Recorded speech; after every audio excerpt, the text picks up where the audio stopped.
Part 2। Learn the language of chemical equations. Chemistry का secret code. एक नई पहेली। अगले दिन तीनों दोस्त फिर से बगीचे में इकट्ठा होते हैं। रोहन कल के मैग्नीशियम वाले एक्सपेरिमेंट के बारे में सोच रहा होता है।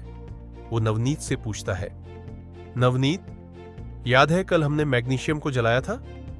नवनीत, जो अब तक काफी कुछ सीख चुका है, फौरन जवाब देता है, हाँ यार, मैग्नीशियम ने ऑक्सीजन के साथ मिलकर कुछ नया बनाया था। शानदार, रोहन कहता है, लेकिन क्या हम इसे किसी और तरीके से भी लिख सकते हैं, जैसे किसी सीक्रेट कोड में? केमिकल इक्वेशंस का परिचय अभिषेक और नवनीत की आंखें चमक उठती हैं। सीक्रेट कोड्स, ये तो मजेदार होगा। रोहन समझाता है, बिल्कुल, हम केमिकल रिएक्शंस को एक खास तरीके से लिख सकते हैं, जिसे हम केमिकल इक्वेशन कहते हैं।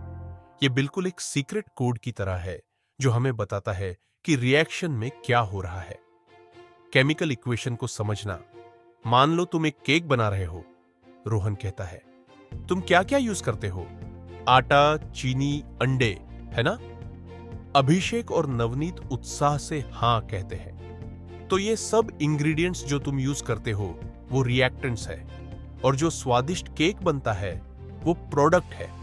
केमिकल इक्वेशन में हम एक एरो का यूज करते हैं ये दिखाने के लिए कि रिएक्टेंट्स कैसे प्रोडक्ट्स में बदलते हैं। बैलेंस्ड केमिकल इक्वेशन और द्रव्यमान संरक्षण का नियम रोहन आगे बताता है।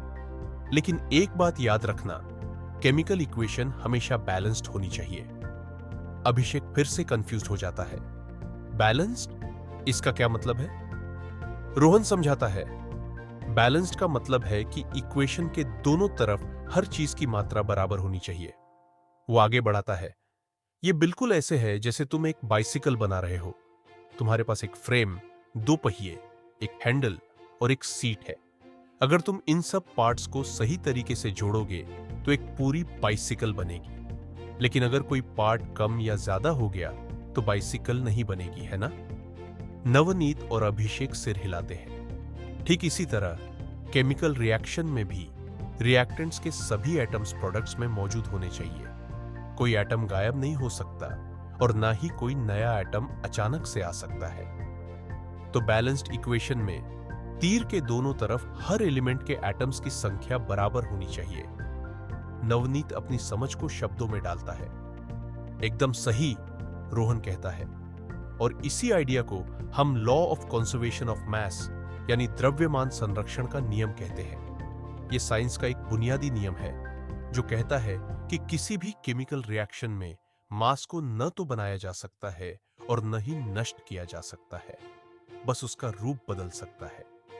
वो एक और एग्जाम्पल देता है, जैसे अगर तुम 1 किलो आटे से रोटी बनाओ तो रोटी का वजन भी लगभग 1 किलो ही होगा, क्योंकि आटा तो कहीं गायब नहीं हुआ, बस उसका रूप बदल गया है।